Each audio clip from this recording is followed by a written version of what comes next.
우리 함께 신앙 고백하심으로 새벽 예배를 시작하겠습니다.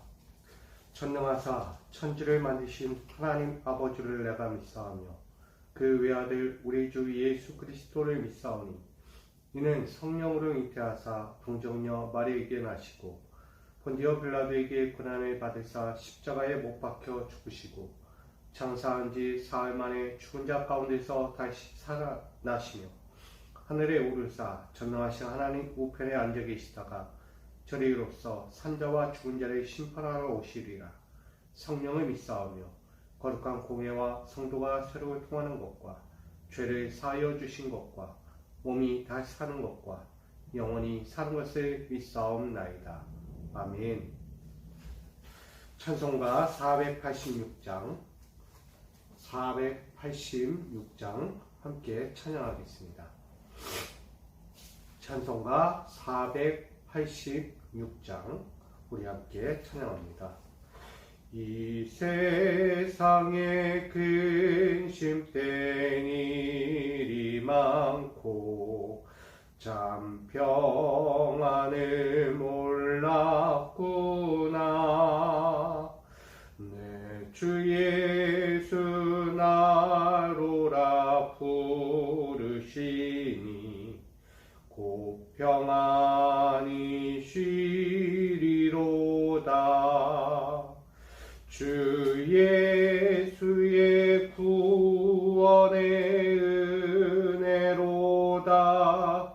참 기쁘고 즐겁구나. 그 은혜를 영원히 누리겠네. 곧 평안히 쉬리로다. 이 세상에 공고한 일이 많고 참 쉬는 날 없었구나.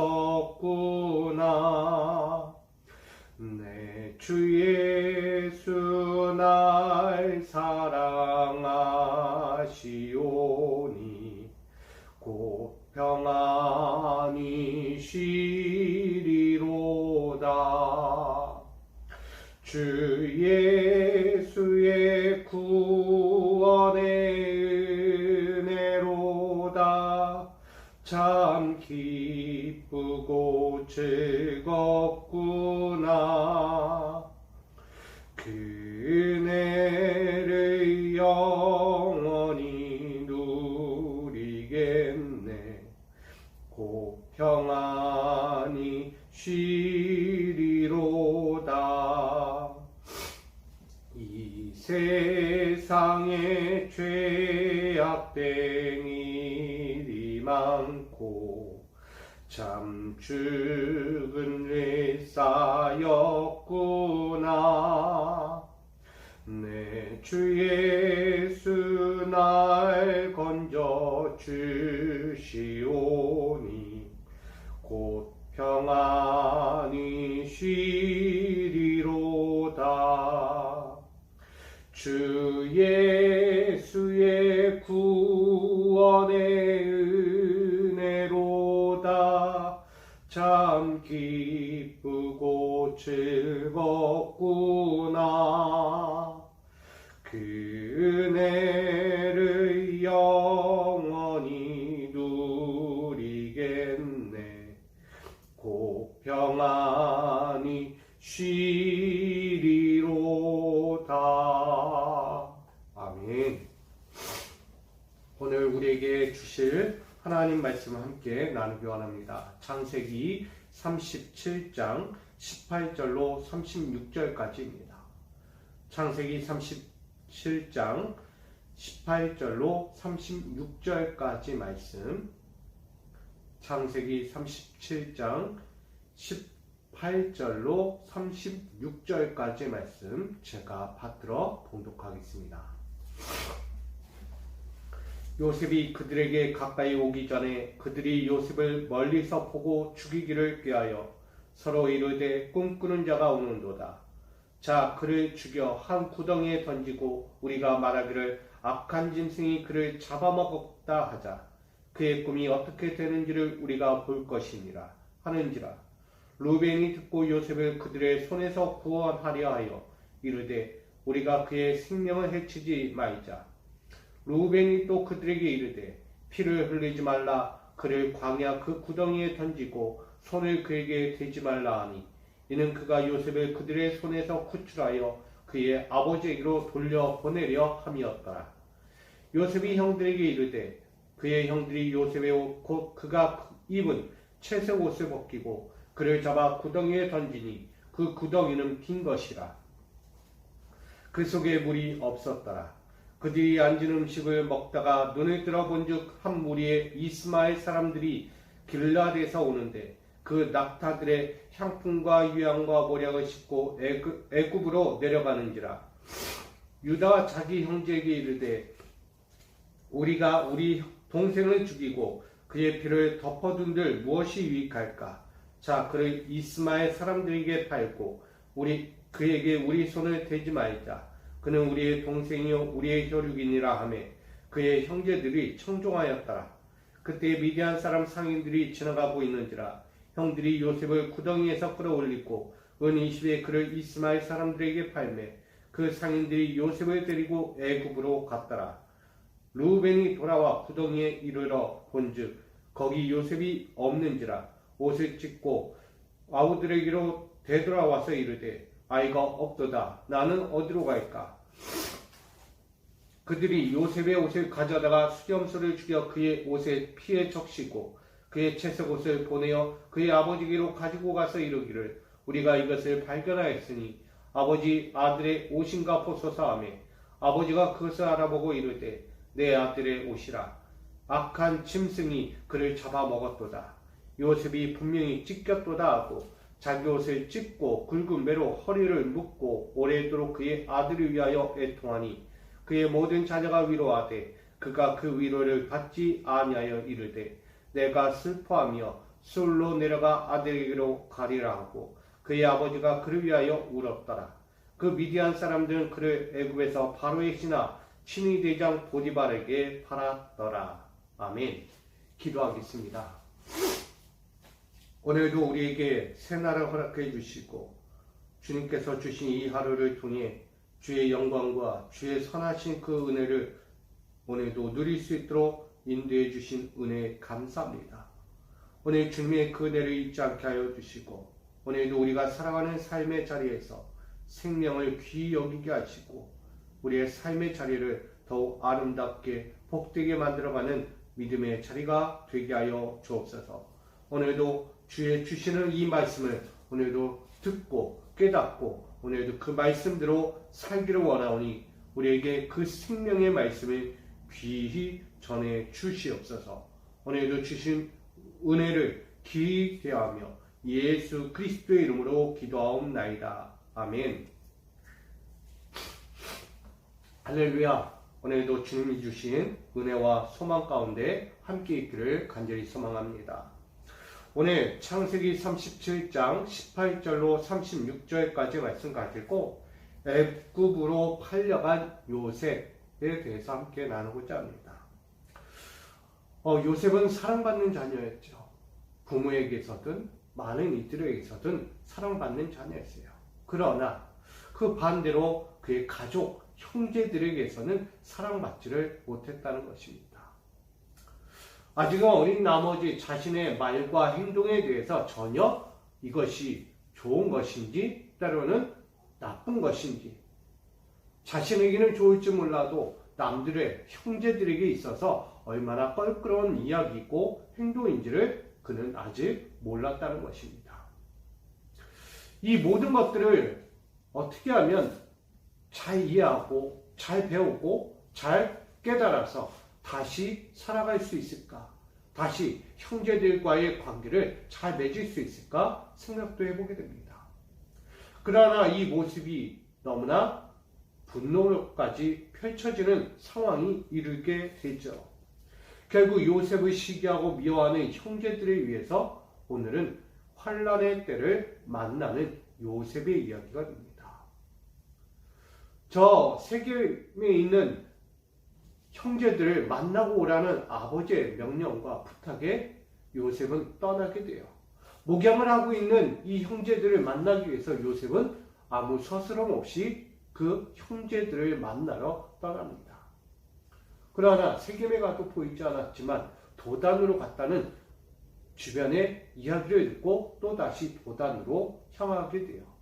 거기서 비로소 형제들을 만나게 됩니다. 자, 여기서부터 이제 사건이 시작이 됩니다. 자, 환란이라는 것은 왜 찾아올까요? 우리에게 사건이라는 이 현장이 왜 찾아오겠습니까? 결국 내가 뿌린 것 때문에 찾아오는 환경이 많다는 거예요. 좋은 환경도 있는 반면에 나에게 해로운 환경도 분명히 찾아옵니다. 둘 다 마찬가지예요. 좋은 환경이 되었든 나에게 해가 되는 환경이 되었든 분명한 것은 나로 인해 벌어질 상황들은 충분하다는 것입니다. 내가 어떤 생각과 어떤 언어와 어떤 행동을 하느냐에 따라서 그 환경들은 좋을 수도 있고 나에게 해가 될 수도 있다는 것입니다. 오늘 요셉을 바라보게 되면 그가 지난날에는 부모에게서 사랑받고 많은 이들 앞에서도 그래도 나름 사랑받는 자녀였어요. 그러나 그의 좋은 시절은 그의 형제들에게 반해서 그의 형제들의 분노를 일으키고 시기와 미움을 일으키는 그 현장으로 말미암아 지금 사건이 벌어지게 됩니다. 저는 우리 모두가 좀 한번 좀 생각해야 할 것은 오늘 나의 행동과 나의 언어 행실이 또다시 어떤 결과를 낳게 될지 우린 미리 바라볼 수 있어야 돼요. 오늘 좋은 환경이었고 내가 지금까지는 평안했고 지금까지는 어떤 걱정도 근심도 어떤 문제도 일으킬 것 같지 않은 삶을 저는 살아왔다라고 이야기할 수 있어요. 그러나 그 삶이 한순간 바뀔 수도 있는 거예요. 오늘 우리는 생각과 판단 하나에 얼마나 큰 영향을 미치게 되는가. 또다시 이 야곱의 가문 가운데 펼쳐질 고통과 슬픔과 고난의 인생이 찾아오는 것을 보게 됐죠. 오늘 그 첫 번째는 바로 요셉이라는 환란이 찾아옵니다. 부모에게는 이 요셉을 잃어버리는 환경이 되고 형제들을 위해서는 형제들은 요셉이 사라지는 것에 대해서 그나마 안도하게 됩니다. 미워하고 시기하던 그 대상이 사라지니 자기들의 세상이 된 거죠. 누구에게는 좋은 일이에요. 자신의 껄끄러운 것들이 사라지니까 편안해지는 거예요. 그런데 누구에게는 고통과 절망과 눈물의 시작이 되고 있는 거예요. 오늘 요셉도 몰랐을 거예요. 자신을 사랑받았기에 이런 환경이 찾아올 것이라는 것을 꿈에도 생각지 못했을 것입니다. 자신의 인생 가운데 무엇이 찾아올지를 누가 알겠습니까? 어떤 환경이 찾아올지는 아무도 몰라, 이 땅에 사는 사람들. 그러나 우리가 할 일이 있죠. 지금 좋은 것이 아닐 수 있고 지금 안 좋은 것이 평생 안 좋은 것이 아닐 수 있다는 거예요.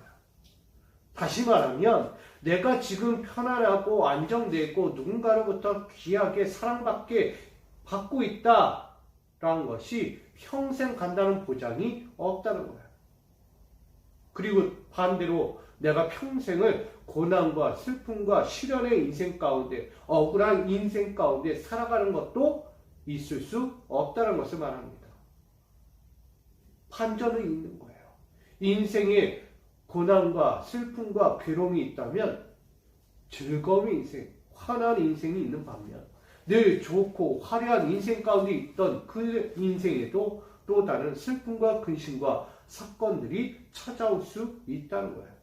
우리는 이것을 기본적으로 인생의 과정 가운데서 가질 수 있는 가장 기본적인 틀이라고 말할 수 있죠. 여러분도 마찬가지잖아요.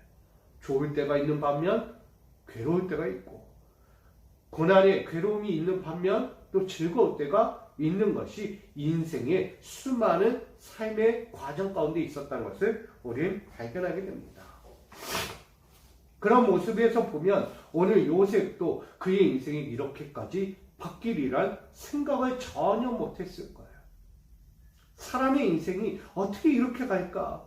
어떻게 하루 만에, 아니 단 이 잠깐 동안에 사건이 이렇게까지 반전될까? 참 아이러니한 거예요. 사람의 인생이 이렇게까지 바뀌어질 수 있을까? 생각지 못하죠. 그러나 그런 일은 흔하게 우리 곁에 찾아올 수 있다는 거예요. 더욱이 오늘 요셉은 그의 형제들을 위해서 그 화려하고 좋았던 시절이 한순간 고통과 고난의 시간으로 바뀌게 됩니다. 그것도 야곱이 그의 아버지가 형제들을 만나고 오라는 그냥 무난 인사하고 잘 있는지 안부 전하고 오라고 했던 그 상황 가운데서 그는 반전의 삶을 걷게 돼요. 어떻게 보면 요셉의 입장에서 야곱을, 부모를 욕할 수도 있는 거예요. 왜 부모가 나를 미워하는 형제들을 보내어 나를 이렇게 죽이게 하는가? 혹시 부모도 내 아버지 야곱도 나를 그런 생각에 함께 동참한 것은 아닐까라는 생각까지 가질 정도예요. 사람이 어려움 겪으면 그런 생각까지 하는 거예요.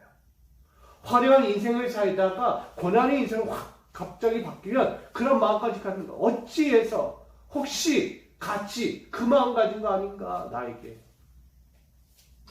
결국 요셉은 화려한 인생에서 결국 죽음의 인생으로 바뀌는 사건에 휘말리게 됩니다. 아무도 그를 구해주려고 하잖아요. 오늘 루벤이 그를 도와주고자, 그를 살리고자 방법을 쓰나 여의치 못해요. 결국은 이 요셉이 이스마엘 사람들에게 팔려가죠. 이스마엘 사람들, 장사하는 사람들이에요. 결국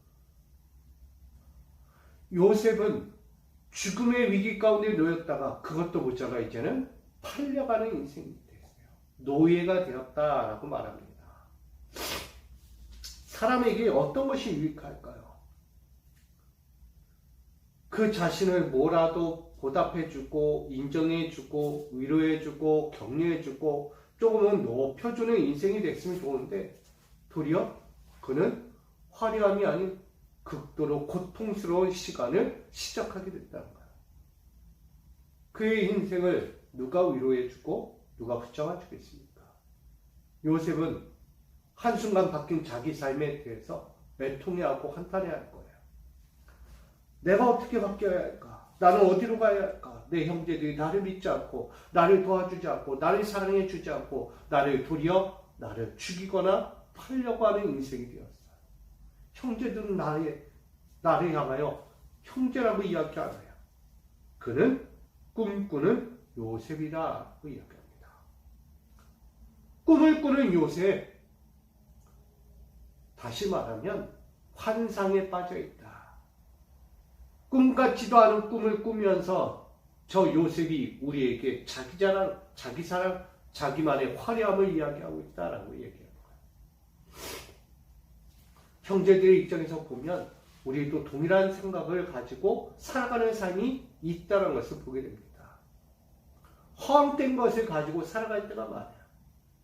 현실도 아닌데 현실처럼 살아가는 사람들, 가당치도 않은데 가당할 것만 같은 삶을 사는 사람들이 있어요. 우리 이것을 과분수 넘치는 삶이라고 이야기합니다. 자기의 인생 가운데서 할 수 없는 것, 누릴 수 없는 것, 도저히 볼 수 없는 것들을 보고 있다. 할 수 있다. 누릴 수 있다라는 과대망상의 삶을 사는 사람들이 있다는 거예요. 이 형들의 입장에서 꿈꾸는 요셉을 보며 그렇게 말하는 거예요. 야, 꿈꾸는 요셉, 자기 꿈꾼 대로 된다고 얘기해. 자기가 꿈꾼 대로 우리가 어머니 아버지가 자기를 향해 엎드려 절하고 그를 섬긴다고 말해. 어찌 이게 가능해? 야, 저런 꿈꾸는 요셉 가만두면 안 되겠다. 본때를 보여주자. 저 헛된 꿈을 깨버려야 돼 라고 이야기하는 거예요. 오늘 우리도 그런 인생을 살 것 같아요. 헛된 꿈을 꾸고 가당치도 않는 삶을 살려고 하는 사람들이 있어요. 뭐라도 좀 더 높아지려고 하고, 뭐라도 조금 더 가지려고 하고, 뭐라도 남들 앞에서 자랑하려고 하고, 뭐라도 누구보다 더 인정받고 싶어하는, 누구보다 사람들 앞에서 당당해지고 싶어하는, 가당치도 않은 자기 자신이 아닌, 자기 삶이 아닌 남의 삶을 살려고 하는 인생들이 있다는 거예요. 여러분, 분수에 넘치는 삶을 살아야 합니다. 분수에 넘치지 않는 삶을 살면 결국 탈이 나기 마련입니다. 그래서 우리는 성경에서 말해요. 겸손하라고 이야기합니다. 교만하지 말라고 말합니다. 오만한 자리에 앉지 말라고 합니다. 사랑하는 성도 여러분, 왜 우리는 과분하지 않는 자리에 앉아서, 과분하지 않는 선에 서서 내가 잘났다고, 내가 높았다고, 내가 다 할 수 있다고 그렇게 교만을 펼까요? 그게 바로 죄악이죠. 하나님 없이도 우리는 다 할 수 있어. 하나님의 은혜? 아니, 그거 필요 없어 라고 이야기하는 것과 마찬가지예요.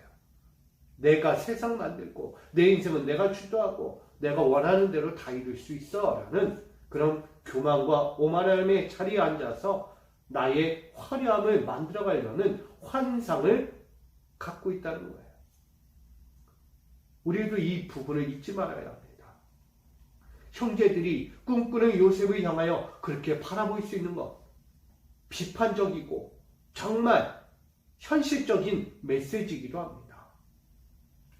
아닌 것에 대해서 진짜 그럴 수 없는 것, 꿈만 가지고도 자신의 인생이 그렇게 펼쳐졌다고만 생각하는 이 어리석음에 대해서 알려주고 싶은 형제들의 마음이 있었다는 거예요. 그러나 그것이 도가 지나쳤어요. 너무나 지나친 나머지 요셉을 해하는 자리에까지 간 것이죠. 우린 봐야 합니다. 우리도 분수에 넘치지 않고 화려하지 않은 나의 인생을 포장해 가면서 살아가려고 하는 모습, 우린 과감히 버려야 합니다. 나라는 존재를 솔직하게 드러내고 거짓 없이, 속임수 없이 있는 그대로 진실되게 우리를 드러내야 합니다. 가식적인 모습에서 신앙생활하고 가식적인 모습에서 내 인생의 모든 삶의 과정을 걸어가서는 안 되는 거예요. 여러분, 여러분은 여러분이에요. 나라는 존재는 나라는 거예요. 내가 남이 될 수 없고 남의 환경을 내가 가질 수 없는 것입니다. 우린 그렇게 분수에 넘치는 신앙도 필요한 것이에요. 결국 요셉은 형제들의 그 마음 가운데 그렇게 훈계 아닌 훈계, 채찍 아닌 채찍, 고통 아닌 고통과 시련의 시작을 걷게 돼요. 그래서 요셉은 죽음의 위기에도 놓였지만 또다시 팔려가는 인생까지 가게 되죠. 형제들, 그래도 조금은 동생이요 형제요 내 가족임을 상기시키는 이 형제들을 위해서 요셉은 죽음을 맞이하지 않고 도리어 팔려가는 인생, 종의 인생으로 가게 되죠. 결국 종의 인생으로 팔려간 그의 인생은 어떻게 됩니까? 얼마나 고통스럽겠어요. 내 화려함은 여기서 그치구나. 내가 볼 수 있는 하나님, 부모님의, 가족의 그 사랑과 은혜는 이제 끊어졌구나 라고 생각할 거예요. 팔려가는 그 인생이 어떻게 뭐라고 이야기하겠어요? 아무리 내 형님이요, 내 형제들이요, 나를 왜 그렇게 하십니까? 라고 물어도 대답 없어요. 이 팔려가는 요셉은 결국 눈물로 감싸안고 그가 새 인생을 살아가게 되죠. 그 새 인생은 고난이요, 고통이요, 눈물의 골짜기가 되는 것입니다. 억울하게 팔려가는 것과 마찬가지예요. 요셉에서 내가 뭘 잘못했다고, 내가 꿈 하나 이야기했다고 이렇게까지 큰 죄가 됐을까? 내가 부모님에게서 조금 더 사랑받았다고 이것이 그렇게까지 죄가 될 일인가? 요셉은 생각할 거예요. 억울해요. 분노에 찰 수도 있는 거예요. 어찌 저 형제들이 나의 형이라고 내 피부치가 나에게 이렇게까지 할 수 있을까? 상상할 수 없는 일들을 겪으며 요셉은 생각했을 거예요. 그러나 그것이 현실이었어요. 그렇게 현실 앞에 놓인 요셉은 그래도 아무 말 없이 형제들에 의해 이스마엘 사람들, 장사꾼에 의해 팔려갑니다. 그리고 반절의 이야기가 이야기되죠. 그의 형제들은 요셉의 죽음을 아버지에게 알리기 위해 그의 채색으로 벗긴 옷을 찢기고 동물의 피를 묻혀 아버지 야곱에게 가져가 이야기를 하죠. 동물에게 찢겨 죽였다라고 이야기합니다. 그때 대답하는 야곱의 이야기가 있습니다. 동물이 내 아들을 먹었다. 내 아들을 먹었다. 그 아들을 위로하고 싶어하는 많은 형제들, 가족들이 있지만 이 야곱은 위로받을 수가 없어요. 그 슬픔이 멈출 수 없어요. 그 자신이 함께 스올로 가겠다. 나도 저 죽음에 가겠다라고 이야기해요. 그만큼 아버지 야곱이 이 요셉을 얼마나 사랑했는지를 보여주는 거예요. 저는 이 부분을 보면서 하나님도 동일한 마음이라는 거예요. 오늘 찢겨 죽어가는 영혼, 세상에 머물러 고통과 시련과 죽음에 이르는 많은 영혼들을 위해서 하나님이 또 동일한 거예요. 내 사랑하는 자리에 찢겨 죽어가는데 내가 가만히 있을 수 있겠냐. 내 사랑하는 영혼들이 세상에서 힘겨워하고 눈물의 고통의 인생을 사는데 내가 가만히 있을 수 있겠냐. 저들을 구원해야지. 차라리 내가 죽어서라도 저들을 구원하고 싶은 마음이 있는 거예요. 그게 십자가의 사건 아니겠습니까? 내 아들 예수를 죽여서라도 저 세상에서 죄와 우상들로 죽어가는 영혼들, 저들을 구원할 수만 있다면 내가 기꺼이 육신의 몸을 담고 내려와 이 땅에서 저들 위해 대신 죽는 것, 나 그거 충분히 할 수 있다. 기꺼이 할 수 있다라고 말하는 것과 마찬가지예요. 그것이 하나님의 마음이에요. 부모의 마음이기도 합니다. 내 자식이 죽어가요. 죽었어요. 그거 어떻게 눈 뜨고 살아갑니까? 마음에 담고 살아가는 거, 평생을 마음에 담고 살아가는 거. 절대 지울 수 없죠. 이 야곱은 내 아들 요셉의 죽음을 놓고 나도 그렇게 스올로 내려가 아들과 함께 살겠다라고 합니다. 오늘 그 인생이 우리의 인생이에요. 오늘 우리가 죽어가는데 고통과 절망 가운데 있는데 내 하나님이 가만히 계시겠습니까? 아니요, 절대. 하나님은 여러분을 살리고 싶어 하십니다. 구원하고 싶어 하십니다. 그 마음을 아셔야 돼요. 그렇다면 오늘 우리가 할 일은 무엇입니까? 내 사랑하는 영혼들의 죽어감을 보면서 눈을 감고 있고 귀를 닫고 있고 내 삶을 닫고 있다면 안 되는 거예요. 죽어가는 영혼을 향해서 달려가야죠. 예수와 함께. 십자가를 져서라도 그 영혼이 살 수만 있다면 우리도 그렇게 해야 하는 거예요. 우리에게 주어진 삶은 바로 그런 삶이에요. 영혼을 구원하는 삶입니다. 형제들은 요셉을 죽이는 데에 힘썼지만 오늘 우리는 달라야 돼요. 영혼을 살리는 일. 하나님의 영광과 그 은혜를 바라보며 함께 누릴 자를 구원하는 것.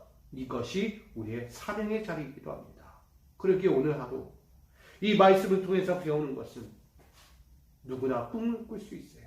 허황된 꿈도 꿀 수 있고 세상적인 꿈도 꿀 수 있습니다. 그러나 그것이 분에 넘치고 과분한 사랑에 빠져 헛된 것을 꿈꾸다가 우리도 과대망상의 피해자가 될 수 있고 가해자가 될 수 있는 삶에 놓이게 됩니다. 그렇기에 오늘 하나님의 마음, 부모님의 마음을 생각하면서 나는 어떻게 살 것인가? 나는 어디로 갈 것인가? 우리는 무엇을 할 것인가? 우리는 돌아가야 합니다. 그러기에 오늘 우리에게 주어진 삶, 허황된, 헛된 정말 피해의 현장을 만들지 말고 구원의 현장을 만들고 은혜의 현장을 만들고 사랑과 구원의 기쁨을 함께 누릴 수 있는 현장으로 만들 수 있기를 간절히 축복합니다. 오늘 우리는 이 하루를 통해서 또 한번 주신 하나님의 은혜를 되돌아보면서 여러분의 인생 가운데서 오늘 누구를 살릴 것인가? 헛되고 헛된 망상에 빠져가는 그들의 영혼을 어떻게 구원할 것인가? 나아가 우리는 수월로 내려가는 인생들이 되지 말고 하나님의 구원을 보는 인생들로 변화되고 세워지고 함께 나아가는 우리에게 주어진 이 하루와 여러분의 인생이 되어지기를 주님의 이름으로 간절히 축원드립니다. 오늘 결론을 맺고 마치면 결국은 애굽으로 팔려간 요셉, 이 꿈꾸는 요셉이 화려한 인생이 파란만장한 고난의 인생으로 바뀌게 되는 것을 보면서 나의 삶에 안도와 평안만 여기는 것이 아니라 언제 어떻게 바뀔 내 삶의 자리를 한번 돌아보면서 그 삶을 어떻게 이겨내고 어떻게 지혜롭게 살아가고 어떻게 하나님의 뜻대로 살아가 영혼을 구원할 것인가를 먼저 돌아보는 우리 저와 여러분의 새로운 인생의 시작이 됐고 결단이 됐고 어려움과 환란이 아니라 감사와 감격의 인생이 되는 우리 모두의 신앙생활, 여러분의 가정과 기업과 이 교회가 되어 지기를 주님의 이름으로 간절히 축원드립니다. 기도합니다. 사랑과 은혜의 하나님, 시기와 미움과 신음하는 가정이 있습니다. 그 가정에 임한 것은 화려함도 아니고 하나님이 주신 평강과 기쁨의 소리도 아니고 시기와 미움, 고통과 절망, 아픔이라는 슬픔의 소리가 점점 커지고 있습니다. 혹시 우리의 믿음의 가정들 가운데 사랑하는 자들의 가정 가운데 그렇게 흐르고 있지 않는지 돌아봅니다. 아버지여, 오늘 그 현장을 누가 만들었는가? 바로 내가 만들고 있지 않는가를 돌아보며 나로 인하여 내 가정에 슬픔과 고통이 찾아오고 있다면 속히 회개하고 돌이켜 내 가정에 고통과 절망과 시련의 아픔이 아니라 하나님이 주신 그 은혜와 평강과 기쁨의 화려함을 다시 회복할 수 있도록 인도하여 주옵소서. 주님 주신 삶을 아름답게 살아가는 믿음의 가정들이 되도록 주님 지켜주시고 자신의 화려함 때문에 분수에 넘치는 그 인생 때문에 주님을 멀리하다가 화려함이 끝나고 절망의 인생이 찾아오는 그 어려움을 겪지 않도록 저들에게 분수에 넘치는 삶을 살게 하시고 헛되고 헛된 망상의 꿈에 빠져가지 않도록 도와주시고 오로지 주님 주신 삶의 만족과 평안과 기쁨과 감격과 감사로 살아갈 수 있도록 인도하여 주옵소서. 오늘도 사랑하는 자를 위해 주신 이 하루 겸손하게 오늘도 주님을 위해 살아가고 내 사랑하는 이들을 돌아보고 돌볼 수 있는 믿음의 현장을 살게 하여 주시옵소서. 오늘도 주신 삶에 하나님의 영광과 그 축복이 가득 넘치는 귀한 자리들로 세워지기를 소망하며 예수 그리스도의 이름으로 간절히 기도하옵나이다. 아멘. 하늘에 계신 우리 아버지여, 이름이 거룩히 여김을 받으시오며 나라가 임하시오며 뜻이 하늘에서 이루어진 것 같이 땅에서도 이루어지리이다. 오늘 우리에게 일용할 양식을 주시옵고 우리가 우리에게 죄 지은 자를 사하여 준 것 같이 우리의 죄를 사하여 주시옵고 우리를 시험에 들게 하지 마시옵고 다만 악에서 구하시옵소서. 나라와 권세와 영광이 아버지께 영원히 있사옵나이다. 아멘.